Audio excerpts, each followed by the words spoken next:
As you may know, salsa comes from the country of Cuba, which is an independent country that's located in the northwestern hemisphere, right beside the entrance of the Gulf of Mexico.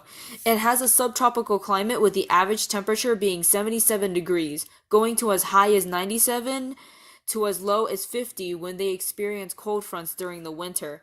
It has an area of about 42,426 square miles. It has a population of about 11 million people. Its largest cities include Havana, which is also its capital, Santiago de Cuba, and Camagüey.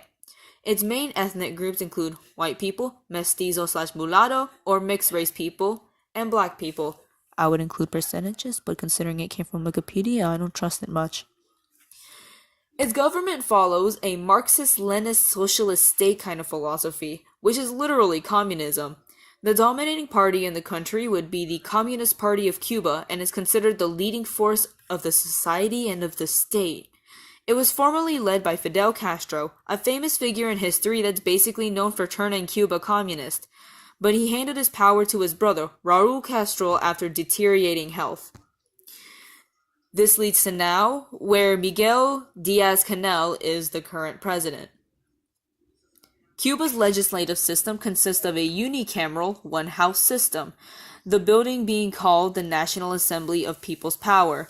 There are 612 members of the assembly and only meets twice a year. It is responsible for dealing with things like the Cuban economy, public health, and foreign affairs. Cuba's executive branch consists of two parts: the Council of State, who exercises legislative powers like calling meetings, and the Council of Ministries, which contains the important people like the President, Vice President, and the Council of State's 7 Vice Presidents, and they do things like overseeing the budget and enforcing laws. Finally, the judicial branch is called the People's Supreme Court. They basically do the things that American judicial system does, which is settling conflicts concerning rights in the Constitution/law. Now, goes the economy. Cuba's economy is dominated by state-run enterprises, with industries being controlled by the government. They use the Cuban peso as their currency. As of 2015, which is legit the most recent data I can find that's actually fact-checkable, $87.13 billion is their GDP. Their main industry consists of sugar, petroleum, tobacco, construction, nickel, cement, agricultural machinery, and medicines.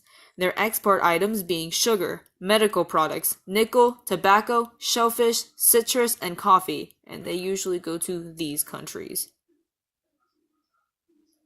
That's it for job number 2. Now for Danny with the culture of Cuba.